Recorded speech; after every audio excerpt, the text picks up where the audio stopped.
할렐루야. 주님께서 이 자리에 오신 모든 분들에게 큰 은혜와 평강으로 허락하시길 축원합니다. 내일은 예수님께서 이 땅에 왕으로 오신 그러한 기념일입니다. 이 명절 하면은 우리가 그날을 기쁨으로 보내죠. 근데 이 성탄이라는 명절은 세상 사람들도 그렇고 또 안 믿는 우리 믿는 사람들도 이날을 기념으로 지켜요. 그죠? 그런데 지키는 방식이 조금 다릅니다. 예수 믿는 우리들은 그날을 찬양하고 또 뭐 여러 가지 하나님께 영광 돌리는 그러한 날인데, 믿지 않는 사람들은 그날을 즐겁게 보내죠. 근데 또 거기에도 좋은 뜻이 있어요. 이제 그 성탄 음악이라든가 또 가족들 모여서 서로 예수님의 생일을 가족들끼리 케이크를 먹는 이 습관이 요즘 젊은 사람들끼리 있다고 합니다. 근데 무슨 일로 케이크를 먹어요? 그럼 모른다고 그래요. 네. 그렇지만 성탄절에는 모여서 케이크를 먹는 이러한 일이 있다고 하죠. 또 그날은 세계 평화를 위해서 사람들이 세계 평화를 위해서 기도해요. 이 시청 앞이나 또 전에는 예기봉에 그런 큰 성탄 트리를 세웠었는데, 그것을 보면서 우리나라가 통일되기를 원하고 또 세계의 평화를 위해서 이번에도 그 성탄절을 맞이해서 소련과 우크라이나의 전쟁이 종식되기를 원합니다.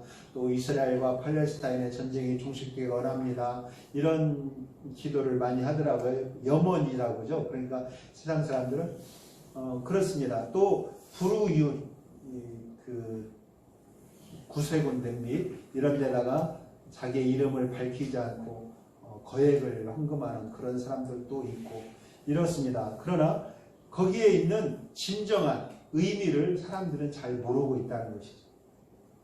절기의 의미, 예수님께서 빛으로 이 세상에 오셔서 우리가 이 불빛을 반짝거리는 불빛으로 보여주고 있고, 또 이 땅에 마국간으로 오신 예수님을 바라보면서 우리가 소유된 자를 돌아보고, 또 주님께서 그 몸을 바쳐서 우리를 구원해 주신 정말 그 귀한 선물을 생각하면서 우리가 다른 사람들에게 선물을 서로 주고받는다는 것이죠. 이러한 것이 있는데 세상 사람들은 그런 걸 잘 몰라요. 특별히 이 12월에는 우리가 많이 듣게 되는 음악 있죠. 노래, 성탄 관련 찬송, 그리고 캐럴. 어떤 사람은 캐럴이 또 찬송 아니냐 이렇게 생각하는데 엄연히 다르죠. 성탄 관련 찬송가는 알겠어요. 그러면 캐럴은 뭔가요? 중세 카톨릭 교회에서는 찬송을 이렇게 일반 사람들이 마음껏 부를 수가 없었어요. 왜냐하면 부르다가 틀리거나 또 자기 어떤 기쁨으로 부르거나 그러면 안 된다 이렇게 하면서 못 부르겠어요. 그러니까 성가대, 찬양대가 이 찬양을 부르면 따라서는 할 수 있지만 개별적으로 할 수가 없었다는 것이죠. 그런데 성탄절은 얼마나 기쁜 날입니까? 우리를 구원하기 위해서 하나님이 오신, 이 땅에 오신 그런 날이잖아요. 예수님께서 오신. 그래서 그 우리의 죄를 용서하고 천국 백성으로 삼아주신 그 기쁜 날, 조용히 지나가기에는 너무나 아쉬운 거죠. 그죠? 그래서 그날에 예배를 마치고 나가서 교회 마당에서 손을 잡고 서로 부르던 노래, 예수님의 탄생을 축하하면서 찬송과는 달리 따로 만들어서 부르던 노래들, 그리고 빙글빙글 돌아가면서 부르던 노래들이죠. 강강수월래 하듯이 뭐 그 사람들이 강강수월래는 안 했겠지만 그렇게 하듯이 돌아가면서 부르던 그것이 바로 캐롤의 시작이라고 합니다. 그러다 보니까 캐롤은 예수님의 생신을 축하하는 그러한 날인데도 불구하고 거기에 어떤 세상적인 기쁨, 즐거움이 많이 들어가 있고, 또 거기에 예수님이 빠져있는 경우도 많이 있어요. 루돌프 사슴코, 사슴이 어쨌다는 거죠? 거기에 예수님은 없어요. 그 다음에 징글벨, 울면 안 돼, 짬뽕만 안 돼, 뭐 이런 노래들. 네, 그런 노래도 있어요. 왜 성탄절에 울면 이야기가 나와요? 그런데 예수님이 주인공의 아들 이 성탄절에 그 캐럴에는 사슴이나 무슨 산타클로스 할아버지가 주인공이 되어 있는 꼴입니다. 좀 지난 기록이긴 하지만은 다시 한번 알아보면은요, 한 문화 선교 단체가 일반인들, 그러니까 크리스찬이 아니라 일반인들을 대상으로 조사했는데요. 크리스마스 하면 떠오르는 것이 무엇인가 하는 것이죠. 여러분은 성탄절 하면 떠오르는 게 뭐예요? 예수님. 예수님의 생일, 예수님. 그렇죠. 근데 일반인들은 떠오르는 것이 크리스마스 캐럴, 이 33%. 예, 3알이 크리스마스 캐럴이라는 것이죠. 그리고 산타클로스와 선물, 이것이 22%. 크리스마스 파티, 21%. 그 다음에 콘서트, 공연, 영화, 이런 것이 10%. 그리고 한 15% 좀 못 되는 퍼센테이지가 예수님이라는 것이죠. 예수님. 그리고 기타가 1%. 기타는 나중에 개인적으로 물어보면 알려드릴게요. 기타가 무엇인지 궁금하신 분은. 성탄절 하면 생각나는 것에서 예수님의 생신이 10몇 %밖에 안 되는 이유가, 우리는 정말 너무나 이것을 즐겁게 또는 세상의 평화 이렇게만 생각한 까닭이 아닐까, 이런 생각을 해봐요. 그런데 예수님이 나신 이 12월에 성탄절에 빠지지 않고 등장하는 이야기가 있죠. 신비한 이야기. 산타클로스 말고 동방박사 이야기를 하려고 합니다. 동방박사는 말 그대로 동쪽에서 온 박사들이란 말이에요. 동방에서 온 박사들. 박사라고는 하지만 이 사람들이 딱 박사, 그 사람은 아니고 제사장일 수도 있고, 또 어떤 사람들은 마법사일 수도 있다. 또 어떤 사람들은 이런 진짜 박사일 수도 있고요. 그런데 이 동방은 어디냐는 것이죠. 동방이면은 이스라엘의 요단을 건너서 이 에돔이나 그쪽 지금 요르단 이쪽이 다 동방이에요. 또 이쪽도 그 이란, 이라크, 사우디 여기도 다 동방이라고 합니다. 근데 계속 가다 보면 인도도 나오고요. 또 중국도 나오고 동남아도 동방이죠. 그리고 우리나라도 동방이에요.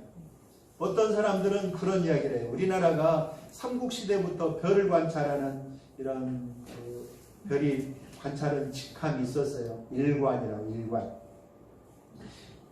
일관은 왕 옆에 서가지고 왕에게 여러 가지 조언을 하는 사람인데요. 별을 관찰했어요. 그래서 신라에도 그 별은 첨성대가 있고, 그 첨성대를 통해서 별을 관찰했잖아요. 그러니까 어떤 사람이 말하기를 우리나라가 동방이 아닌가. 이 동방박사. 네. 근데 여기는 우리나라가 이 동방박사를 보내지 않은 이유는, 우리나라 만약에 동방박사를 보냈다면 우리나라에다는 귀한 것을 보냈겠죠. 황금은 우리나라에 있었으니까 황금이라고 하고, 그 다음에 인상, 무슨 비단 이런 걸 보냈겠죠. 근데 유향과 몰약, 이것은 우리나라에 없는 것이고, 또 옛날 기록, 삼국사기, 삼국유사 이런 데도 그런 걸 보냈다, 이런 기록이 없는 것을 보면은 이것은 사실이 아닌 것 같습니다.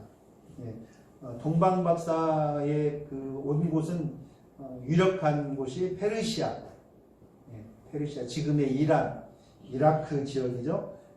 그래서 여기에서 온 별을 보고 점성술사들, 역사가, 천문학자, 이렇게 생각이 듭니다.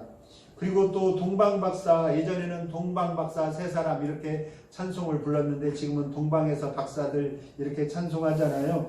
그래서 세 사람으로 알고 있지만 동방에서 별을 보고 찾아온 사람들은 고귀한 신분이죠. 박사라고 하고, 아까 말씀드렸다시피 이런 제사장이나 이런 별을 보는 사람들, 이런 사람들이기 때문에 세 사람이 와서도 그들만 오진 않았을 거라는 것이죠. 그래서 아마도 여러 명이 있을 것이다. 시리아 교회라는 중동의 시리아 교회라고 있는데 거기에 기록을 보면 동방박사가 12명이 왔다, 이런 기록도 있어요. 또 전설에 의하면 늦게 온 박사도 있어요. 그런 거 보면은 이 본문에서 여기 박사들은 아마도 2명 이상 10명 정도 되는 그러한 사람들이 아니었을까 생각이 듭니다. 그런데 세 사람이라고 왜 하냐면 그들이 드린 예물이 황금, 유향, 몰약 세 가지였기 때문이라 생각이 듭니다. 그 사람들이 살고 있던 그러면 이제 이 페르시아에서 왔다고 하고요. 그 사람들이 온 곳에서 예루살렘까지는 2,500km 정도 됩니다. 2,500. 근데 우리가 부산까지 걸어가면 450km 정도 된다고 하고요. 거기까지 걸어가는데 뭐 한 달 정도, 부산 같은 데서 한양으로 과거를 걸어오려면 한 달 잡고 오죠. 그런데 그때도 도로가 발달한 지금도 걸어간다 2,500 이 거리를 걸어간다는 쉽지가 않은데 도로 상태도 좋지도 않은 이때 예수님 그 당시에는 길이 안 좋았을 거 아니에요. 그런데 고귀한 신분의 박사들, 제사장들, 이 사람들이 그 길을 걸어서 온다는 것은 위험을 무릅쓴 길일 것입니다. 거리도 거리예요. 그런데 중요한 것은 어딘지를 몰라요. 네, 어딘지를 모르고 가는 겁니다. 그냥 하늘을만 보고 가는 거예요. 네, 우리 사촌 형이 군에 있었는데 이제 군에서 새벽 예배를 다녔어요. 어느 날 새벽에 교회를 가다 보니까 별이 너무너무 아름답더래요. 그래서 하늘을 보면서 참 아름다워라 찬송을 부르면서 교회를 갔어요. 어떻게 됐을까요? 또랑이 빠져가지고 또랑이 빠져가 다리를 다쳤어요. 네, 그런 일이 있었는데 이 별만 보고, 왜냐하면 길을 아는 길을 간다면은 이렇게 산적이나 그런 길은 피해서 가겠죠. 근데 별을 보고 하면 그 별을 보고 다른 길로 가지 않으려고 애쓰면서 직선으로 별만 향해서 갈 거라는 것이죠. 그 가운데 사자도 있을 수가 있고 전갈도 있을 수가 있고 함정도 있고 또 산적이나 이런 도적들이 나올 수가 있다는 것입니다. 그래서 목숨을 걸고 갔다는 것이죠. 예루살렘까지 가는 그 길은 험한 길이었을 것입니다.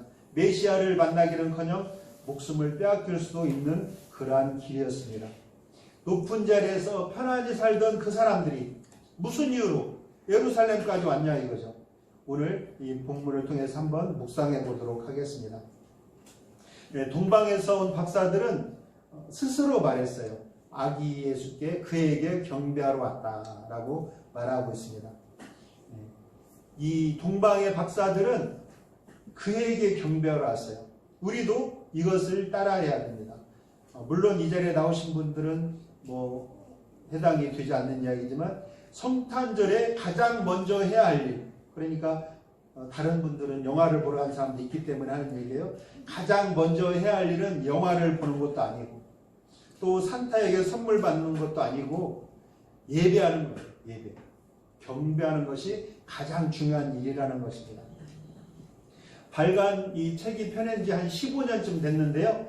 여전히 유명한 그 이용규 선교사의 내려놓음이라는 책이 있어요. 내려놓음. 지금은 구구편이 나오는데 제목이 뭘까요? 더 내려놓음.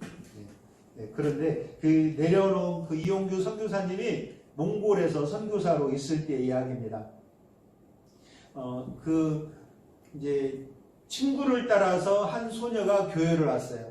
교회를 왔고 믿음이 없이 그냥 다니다가 나오다가 안 나오다가, 근데 어느 날 기도 중에, 그러니까 그 선교사님이 수화로 대화를 하던 소녀였어요. 왜냐하면 귀가 안 들리니까.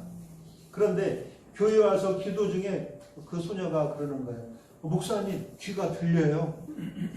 귀가 들려요. 그래서 이 소녀는 귀가 들렸어요. 예배 중에.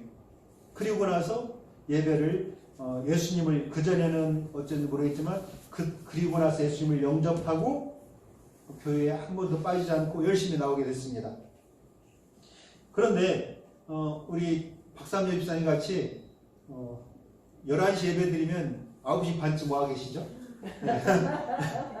그 소녀도 그렇게 일찍 왔어요.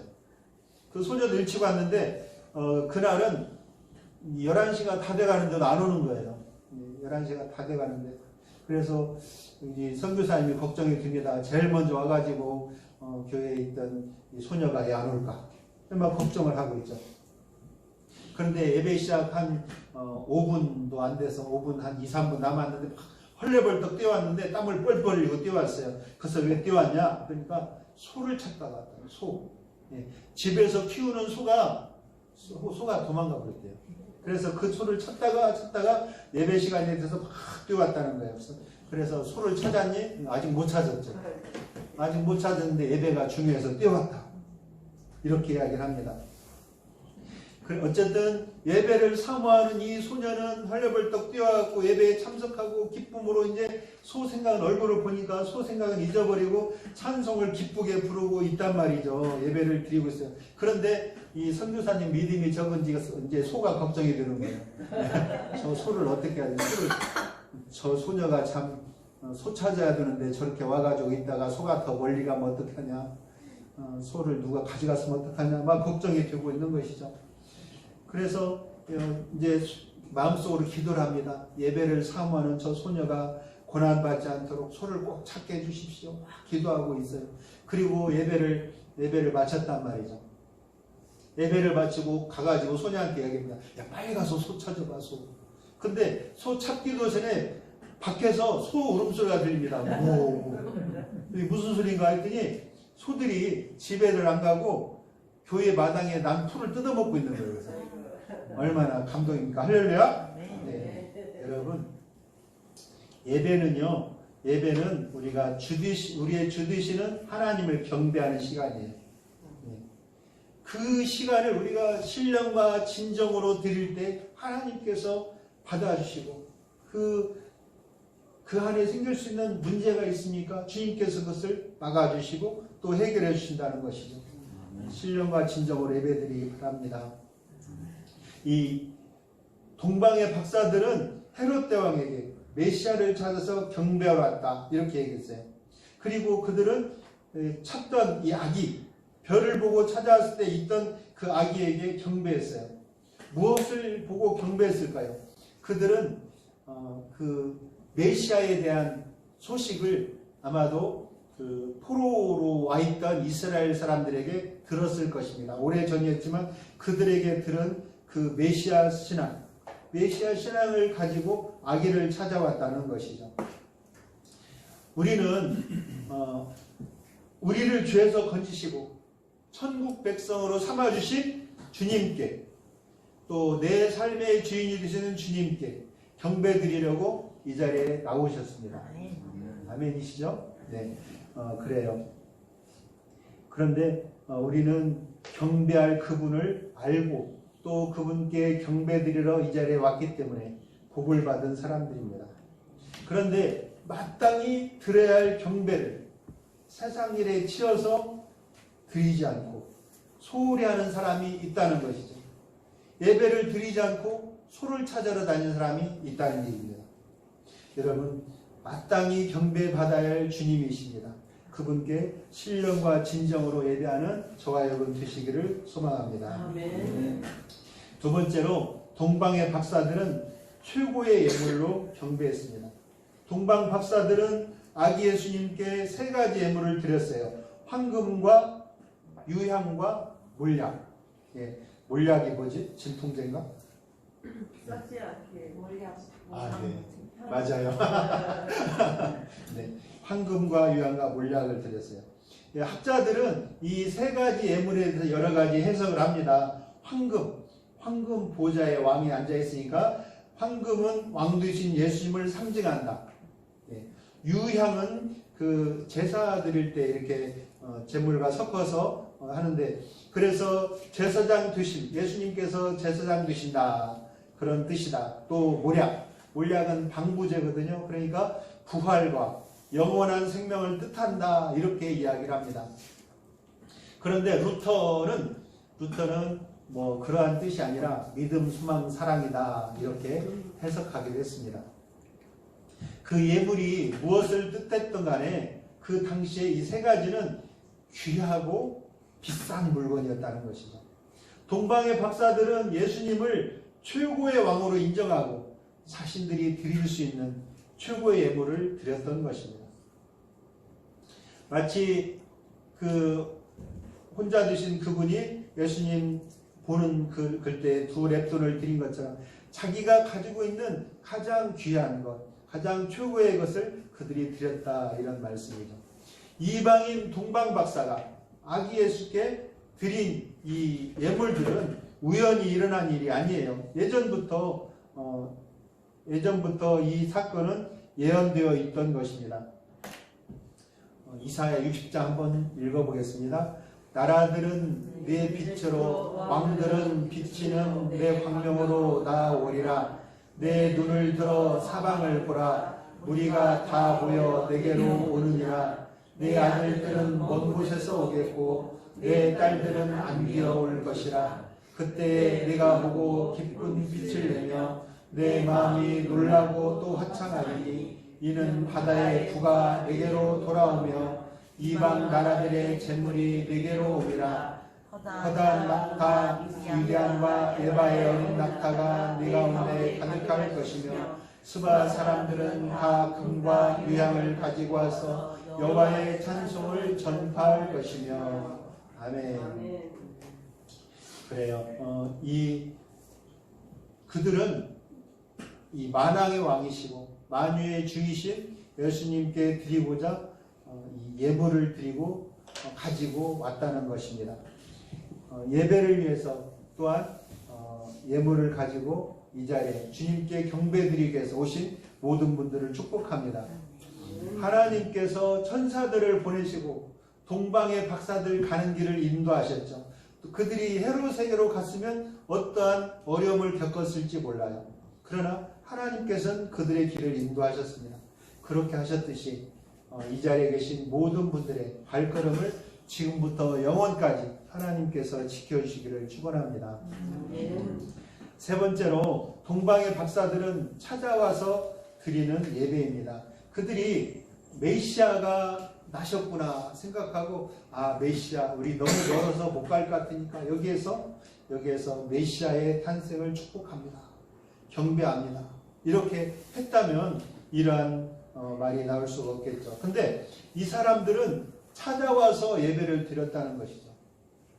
이 땅에 코로나가 시작됐을 때 코로나가 많은 것을 바꾸었습니다. 최초로 집단 발병이 되었던 그 교회는 문을 닫았어요. 지금 문을 닫았습니다. 그리고 사람들은 교회에 가기를 두려워하게 되었습니다. 꺼리게 됐죠. 정부는 예배에 참석하는 사람들을 감시하기 시작했어요. 우리 교회에서도 주민자치센터에서 와가지고 뒤에서 2명씩 3명씩 앉아 있었잖아요. 이렇게 감시했어요. 예전에는 없던 비대면 예배라는 게 생겼고, 또 우리 같이 작은 교회도 유튜브로 이렇게 예배를 중계하고 그렇게 되었었습니다. 사람들은 거실이나 또 안방에서 편안하게 앉아가지고 심지어는 침대에 편하게 누워서 이 영상으로 예배를 드리는 사람도 있었다는 것이죠. 드리는 것이 아니고 그것은 보는 거예요. 옛날부터 예배를 본다 이렇게 이야기하면 예배는 보는 게 아니고 드리는 거야 이렇게 말하는 분들이 많이 있었습니다. 그런데 코로나는 정말 예배를 보게 만들었어요. 보는 예배로 만들었죠. 굳이 나오지 않아도, 교회 나오지 않아도 영상으로 보면 이제 그만이죠. 제가 알고 있는 집사님 부부는 이 사진 찍는 취미가 있었는데, 사진 쉬는 날만 되면 카메라 들고 들로산으로 사진을 찍으러 다녀요. 그래서 제가 물어봤어요. 그럼 예배는 언제 드립니까? 그랬더니 예배는 이어폰으로 이렇게 귀에다 꽂고 예배를 드리는 게 아니라 듣고 있는 거죠. 예배 청취자, 예배 시청자도 아니고 예배 청취자 이렇게 된다고 합니다. 온 몸과 마음으로 드려져야 되는 예배가 시청하는 예배로 바뀌었고 그것은 청취하는 예배가 됐죠. 나중에는 그 예배가 어떻게 변화될지 요약하는 예배가 될지 모르겠습니다. 아무튼 이렇게 예배는 너무나 간소화되고 변화되었습니다. 어떤 분은 여기까지도 이 PPT까지도 뭐라고 하더라고요. 그것 때문에 성도들이 성경을 안 들고 다닌다는 거예요. 성경 그러면서 PPT도 없애라고. 그러나 예배에 도움이 많이 되는 것은 사실이죠. 그래서 우리는 이렇게 예배를 드리고 있습니다. 그런데 예배를 보는 것이 아니고 드려야 된다라고 하지만은 우리는 그 자리에 와서도 신령과 진정으로 예배를 드리고 있는가 하는 것입니다. 이 동방에서 온 박사들은 그 아기 예수께 경배했어요. 만약에 그것이 신령과 진정으로 드리는 것이 아니라 약간의 어떤 어설픈 모습이 있었다면 사람들이 웃었을 거예요. 저렇게 엄숙하게 와가지고 저 애기에게 절하는 모습을 보니 저게 무엇일까 생각을 했겠죠. 그러나 이들에게는 진지하고 또 신령과 진정으로 드렸기 때문에 사람들도 함께 영광을 올렸을 것입니다. 여러분, 이 예배는 정말 진심으로 드려야 돼요.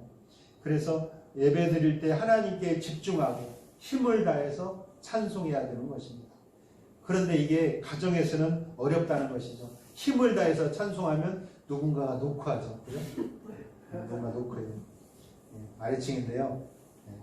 옆집인데요. 하면서 찾아올 것입니다. 우리는 그래서 교회에 나와서 힘을 다해서 예배당에 나와서 힘을 다하고 박수치고 칠 분은 치고 또 기쁨으로 찬송하는 것입니다.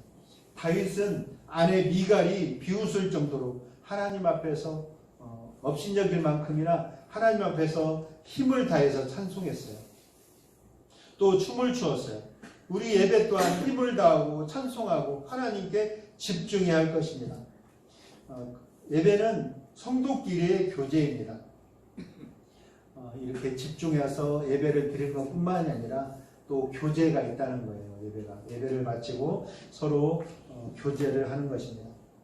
동방에서 오는 박사들은 그 예배를 향하여 오는 그 시간 동안 서로 격려하고 음식도 나눠 먹고 또 몸이 아프면 간호하고 이렇게 하면서 보냈다는 것이죠. 그 먼 길을 함께 왔다는 것이죠. 또 돌아가는 길에도 서로 그들이 만난 예수님에 대해서 이야기하고 또 그분이 이 세상을 어떻게 변화시킬 것인가 그것을 서로 나누면서 돌아갔다는 것입니다. 여러분, 신앙의 여정은 짧은 길이 아니에요. 멀고 먼 길입니다. 우리말에 그런 말이 있죠. 빨리 가려면 우리말이 아니 외국의 속담이군요. 빨리 가려면 혼자 가고 멀리 가려면 여럿이 가라. 함께 가라. 그렇습니다. 우리 이 성암 열방 제자 공동체는 먼 신앙의 여정을 함께 가고 있는 또 함께 가야 할 교우들입니다. 어려울 때 서로 격려하고 기도하고 기도 제목을 나누세요. 저는 허리가 너무 아파요. 기도해 주세요. 기도 제목 그뿐만이 아니라 여러 기도 제목이 있을 거예요. 또 기쁠 때는 기쁨을 서로 나누고 슬픔도 나누고 슬픔은 나누면 2분의 1 반이 되고 기쁨은 서로 기뻐하면 2배가 되고 그렇게 나누고 함께 가는 길이기를 소망합니다. 내일은 우리 주님이 이 땅에 오신 성탄절이에요. 우리 예수 믿는 사람에게 있어서 이 성탄절은 가장 기쁜 날입니다. 어떤 분은 부활절이 가장 기쁘다. 물론 기쁩니다. 그런데 지금 상황은 지금 분위기는 성탄절이 가장 기쁜 날이죠. 그리고 이날의 주인공은 누가 뭐래도 예수님. 아멘. 예수님 한 분이 빠져버리면 성탄절이 아니라 그냥 쉬는 날이 되는 거예요. 아무리 큰 예배당을 건축해서 봉헌하고 지역사회에 엄청난 영향력을 끼치는 교회일지라도 그 행위에 예수님이 계시지 않으면 예수님께서는 마지막 날에 내가 너를 도무지 알지 못한다. 내게서 떠나가라. 이렇게 말씀하실 거예요. 저는 오늘 이 복된 이 성탄 즈음에 저와 여러분의 마음속에 피가 묻은 예수님의 복음이 흐르기를 바랍니다. 그 반짝이는 등도 또 트리도 없는 성탄절입니다. 오늘 그러나 우리 마음속에서는 우리를 구원하시고자 이 땅에 오신 주님만을 생각하는 성탄이 되시기를 바랍니다. 아멘. 화려한 네온 사인이 아니어도 거대한 트리가 아니어도 큰 선물 꾸러미가 아니더라도 우리 마음에 기쁨이 넘치기를 바랍니다. 우리에게 오신 예수 그리스도인에서 사망에서 구원받은 기쁨이 우리 마음속에 넘쳐나기를 축복합니다. 예수님의 사랑하심이 영원히 우리 마음속에 계시고 앞으로 우리가 천국에서 만나볼 그때까지 성령께서 우리의 발걸음을 인도해 주시기를 주님의 이름으로 사랑하며 축복합니다. 아멘. 기도하겠습니다. 아버지 하나님 감사합니다. 우리의 발걸음을 인도하시고 우리 마음속에 주님께서 이 성탄절에 오셔서 우리를 구원하시고 천국 백성으로 삼으신 기쁨이 넘쳐나게 하옵소서. 또한 이 기쁨을 이웃에게 전하는 너는 왜 항상 기뻐하니? 라고 물을 때에 그것을 전하는 우리들이 되게 하여 주시옵소서. 예수님의 이름으로 기도합니다. 아멘. 102장